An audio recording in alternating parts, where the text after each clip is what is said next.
there was somebody that was very skeptical. He said, hey, I first saw your ad in Facebook, so I decided to research your company. And when I met you, I realized that the value you're bringing, it's amazing. The quality of your products is just top notch compared to what is available in the market.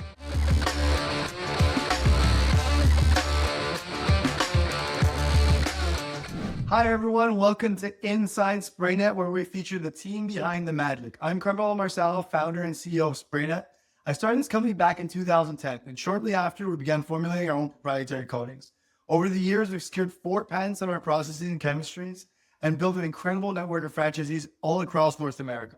But enough about me. This podcast isn't about my story. It's about theirs. Today, my guest is Mr. Alfonso Cruz from Knoxville, Tennessee. Welcome, Alfonso. Hi, Carmelo. Thank you for the warm welcome. Happy to be here. Good. So let's chat Spray-Net, right? Why did you join? Tell us a little bit about your journey of how you even got here. Yeah, I'm coming from corporate development, basically M&A. I was part of a big corporation. I really wanted to join something a little bit more local to blend into a community because I spent years traveling. I was probably 3 weeks out of 4 traveling. So I really wanted to blend in my community. Knoxville is a great city that I really like. That's one of the reasons I decided to go with Spray-Net, to enjoy life outdoors and enjoy the family. So that's a personal motive, very important for me for the coming years. Yeah, traveling all around, being away from the family. I know it sucks, did a lot of that. I want to be local in the community. And speaking of community, like what impact does Spray-Net, you bringing this to your community, really have on customers? Again, I think thinking about innovation, because innovation was also my background. Something I like about Spray-Net is how Spray innovates painting. It's a very difficult area. What Spray-Net does, I was really excited to bring that into the community. And again, people start asking me, oh, can you paint vinyl? Can you stain brick? So it's a lot of educational that I really enjoying it because the benefits of our products are amazing. Now with the roofing restoration product, that's something that people excites about because it's not in the market and it's something that it's in my veins. I really wanted to be innovative, launch something from the ground. And with Spray-Net, this is my 3rd year in operation and people keep wondering, okay, what's next? What's the next product? We're very happy with bringing those products to your community. And when you share that with the customers, what's that exciting feel like? Does that feel good for you to be able to deliver that? What's a cool story that the customer was like, wow, this is amazing? I have a few. The first one that comes to mind is with vinyl siding. There was a homeowner that, first of all, she didn't know that she can paint the vinyl. She was coming from Ohio, I think. And when we finished painting the vinyl siding, she was so excited that she asked me, hey, Alfonso, I'm so happy. Can you give me a hug? And I said, yes. Okay. And she started hugging also all the crew. She was so excited about it. I wish I would get a camera, but that is the one that really keeps in my mind. Yeah, I know. When you speak to people, why they even want to join Spray, even just to do the work, I think the key factor is the customer's reaction, right? Some people cry. It's crazy. When I joined, to be honest, okay, I cannot be that true, but yeah, it's true. It's something that I think people just fell in love with their home again, with their kitchen. And it's something really rewarding to see because obviously the crew works very hard on the details and having that reaction is really fulfilling. I actually like what you just said, too good to be true, because in today's world, there's so much snake oil, there's so much smoke and mirrors. And that's actually probably our biggest challenge, right? Because people don't believe that it's even possible. How did you go about that? How do you explain that to your customers? Hey, this is actually real. When I walk them through pictures, I walk them through videos, samples, they starting to, okay, this is real. This is something that, okay, they do their research. But I think the real part is when we finish. I think there's a lot of acceptantism sometimes, but they're really happy when they see the final product, they see the finish. And it's something that I really enjoy too, because that's something very unique. Even the sheen on the kitchens, the sheen in our final products, that's something very unique that it's hardly to describe with words until they don't see it. What do you feel has been your biggest success so far in terms of business, customers, whatever? I think you can defend the success in multiple ways. From a customer perspective, I just had a chat with a customer of ours. We're doing a kitchen, and it's our 3rd project with him. And it coincidentally, I just onboard a production lead, and I went on purpose. I just leave him run the show. And I talked to my customer because I have good confidence with him and say, hey, John, he said, is everything okay? Say, everything fantastic always. And I said, thank you, man. I know that's very good to hear as a business owner. He's a business owner too. And we have that conversation. From a customer perspective, that's a good example of, okay, we were able to replicate. We were able to have a strong team in place that transmit the values, transmit the quality. So that's one of the challenges when I started this journey. How can I be sure about quality? How can I be sure about scaling? I think bringing good people, transmit values, having a good team, it's an essential part of all this process. And the third part, I would say, is the community. Right now, I'm part of a nonprofit organization, Dogwood Arts, and they have an amazing job for years. Last year, we helped them with the Knox walls, bringing artists from all over the US and the world. And we helped them with some labor work, putting some coatings over there. And that was an amazing story. There was a recognition for Spray-Net locally in the news, in the inauguration event. And that's when you say, okay, we have done something, right? We have done something. It feels really good to be recognized in this way. And it feels really good to be there and say, okay, I can contribute with that important project for the city. I mean, for people who are watching this who don't know you, there's a lot of pieces there. You said one success is I've got a customer now that's a repeat customer, so it's a testament to my quality. And the other one was I've been able to build a business I can work on rather than in because I've got good people. And you said something that I really like. You said hiring and surrounding yourself with good people. And I always often joke, don't suck to work with, right? Be a good person. And the fact that you're able to do that is a testament to you. And I know you personally, right? You're a good person. I'd work with you, right? So by being a good person and having good motives, you surround yourself with good people, and those good people then create good quality. So it all starts with you as a leader, right? I think that's something very rewarding. Again, and we go back to the first question, right? Why I choose a Spray-Net. I wanted to be a business owner and live those kind of experiences. It's very challenging, very hardworking, but at the same time, when you have this kind of confirmation from customers, it's really, okay, I'm in the right path. And you know what? It's not always easy, right? There's ups, there's downs, and we're talking about what's rewarding. For people watching this, whether it's customers or someone looking at the business, how have you navigated those ups and downs? Because the customer just sees the final product, right? But it doesn't just happen, right? So I don't know, maybe tell a story. I'm sure you've got one. I'm sure you've got more than one. It's been a journey. Right now, I think one of the biggest challenges was to build a team, to really have a team in place, because my main sprayer has been with me since the beginning of this journey.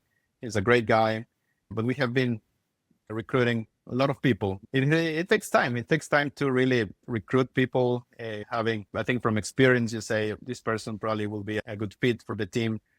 And that's what I'm trying to do in this phase of scaling. That for me is very important, because I talk to the team and say, I cannot be there with you as I would like to. Right now, I need to focus on other tasks, but that doesn't mean that I'm not with you. Being able to not being on the job site, at the same time, the values, the culture is there. For me, that's like a huge challenge. That is, again, it's very rewarding to see and confirm from customers. So basically, building the team was like your biggest challenge, and probably the most rewarding. Whatever's most challenging is likely going to be most rewarding, right? Yeah, because the business has multiple challenges, right? When I started the business was a different challenge because a lot of people doesn't know the brand. And that's something that I wanted to build over the time. And that was my main challenge at the beginning, trying to know your competition, trying to understand the products, how you differentiate. I think you guys do a fantastic job on guiding us, but every market behaves differently. It's still a challenge. The market always evolves. So yesterday was having a great conversation with marketing with Haley. And she helped me a lot on understanding, okay, what are the things that tailor to Knoxville? What are the actionable things that I can do for my exterior season to start evolving, right, organically? And we had a great conversation. I think that's the kind of things that you need to always be on top of that, because it's always changing. There's always new entrants, new competitors. But at the same time, that's something, it was challenging for me at the beginning. You mentioned stuff about spreading the word locally, getting found. How can customers find you? What's been the most effective way for people to find you? Obviously, digital marketing is a big piece of it. So that's something that you always need to be on top of that. Otherwise, how can you get people attention with so many information out there? Our competitors are copying sometimes our styles. So you notice that, okay, we're doing some things right. So that's a big part of it. Another big part of it is the networking. That's something that I'm focusing on this year, building my networking, because at the beginning, I joined networking groups It was fantastic. I made fantastic friends from other trades, but I'm still, next week, I have a handyman that is helping me with something else, with the kitchen.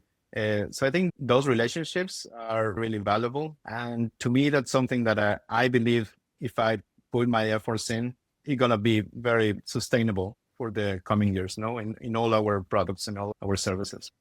Nice. The fact that you're getting into the community that way, that people are actively recommending you, I think is a testament to the quality of your work and also your Google reviews. You get a ton of Google reviews, right? So tell us why maybe your favorite Google review, because I see a few good ones for you. Oh yeah, there was I think the favorite one. There was somebody that was very skeptical as we thought about it, as we chat about it a few minutes ago. And he is very analytical guy, working for Oak Ridge Lab. He said, "Hey, look, I first saw your ad in Facebook and I was hesitant because I thought it was very expensive. So I didn't click on it. But then I started doing some research and you pop up again. It was a different ad. So I decided to do research in your company. And I called you. That's the reason I called you. When I met you, I realized that the value you're bringing, it's amazing. The quality of your products is just top notch compared to what is available in the market. And that's the reason I hire you. It's probably the longest Google review that I've ever read. But we were able to help him. That's something that helped us tremendously as a small business in Knoxville. And for people watching, we got over 1,000 5-star reviews this year alone as a team, which is a testament to the work that we do. And for people watching this, I know it's not about my story, but about the Spray-Net store, we started using conventional paints, realized the limitations of off-the-shelf products. And that's why we started creating these custom tailored surface specific coatings, right? That's why we're able to do what we do. Not to make this a sales pitch, but when we sit down with customers, that's when we're really able to explain to them, even at a technical level, should they want to, why it's actually different. And I think that's what allows do we do. And you also mentioned another thing too about people that think it's expensive, because when you think of something novel, you think of something innovative, there's always a price tag that comes with it.